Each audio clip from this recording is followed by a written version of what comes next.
Hey guys, Killer here. Here's my pal Little Guy. So today we're going to be talking about more Super Mario Odyssey. And today, we know that there is a total of about 14 to 16 bosses, including 6 original bosses without Bowser or the Broodals. And those each collect multi-moons. So today, I'm going to be ranking every single one of them in my opinion. Most of them will be easiest to hardest, or they'll just be most fun and replayable. Alright, so without further ado, let's get to it. Number 12, Topper. He is one of the more forgettable Broodals in my opinion. Yeah, you fight him a couple times, you fight him 3 times in the whole thing, Bowser Kingdom, but for me, he's just one of the more annoying ones. Number 11, Harriet. Harriet's one of the more fun ones, and it really tests your platforming skills with Cappy in the middle of it. But to me, I digress, she's one of the more standard ones and not that really challenging versions. Number 10, Spedward. He is one of the more fun Broodals because he has more of a challenging spit move, which is a little disgusting, but he's one of the more moves where if you step on the wrong goo, you'll strive, so that's mostly it. Number 9, Rango. He's probably my favorite Broodal because his platforming skills are really fun. You just go on a flower and bounce on his head. It's one of the more creative versions of the entire Broodal fight, and that's why he's one of the more replayable ones I really like. I would put him higher on the list, but I digress. So what? Number 8, Madame Broodal. I'm actually going to be honest with you guys, when I was making this video, I technically forgot she existed because how little you get to fight her. You only fight her in the beginning for a speedrun, I usually do, and then at the Moon Kingdom you fight her for technically only coins. That's pretty much it. I only put her higher because she's a little difficult. Number 7, Bowser. The reason I'm putting in this here is because, you know, you just fight him twice in the entire game. Well, 3 times if you want to re-fight him again. But still, he's not really that memorable because all the other Bowser fights were really good, so that's why I put him this high on the list. I know you all will be confused about this.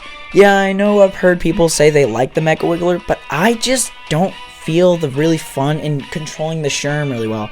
Because his controls with the motion control aren't really fun. I really wish they had it like Call of Duty standards, and that's really all I have to say about it. It's just the Sherm. Oh my gosh, last video I literally said this was the best boss. I was totally being exaggerative. I am so stupid I put this. And I'm really sorry for you guys as well. This is a really creative boss, but not the best. I don't know why I said that, but it still really is a really good boss that I love replaying. And I like the reboss fight in Darker Side because the Hammer Bros are just way more fun to control. But the Pokio actually has a cool purpose in this level. It's actually really creative. This is one I really enjoy and really think is really creative. King Octopus Dude, I still never know how to say his name, so I just say Octopus Dude. It's a really creative version of him. All you have to do is cool off his head, and how much water sprayed on his head, he gets brain damage and dies. It's a really creative one, and it's pretty challenging. This boss is really creative because you play as Bullet Bills in the earlier of the kingdom, then you get ready for it and play as a giant fish and smash him in the face and tell him who's boss.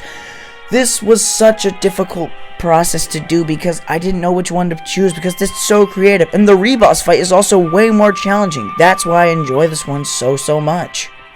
This robot is a really cool boss. Torkendrift or something, I don't even know how to say his name, is a really cool premise. You get to play as a cool little onion and get to travel around really fast. It's a cool premise because all you have to do is smack him with your head and he explodes. It's really cool.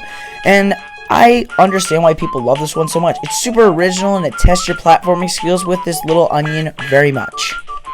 Of course you thought this was number 1. I am not being biased on the Luncheon Kingdom. Yes, I know my last video, number 1 was the Luncheon Kingdom, but this doesn't mean that I am being biased over the Luncheon Kingdom because that was number 1. No. This is just such a creative boss. A flying chicken and he spits out platforms to you so you have to jump and hit his head.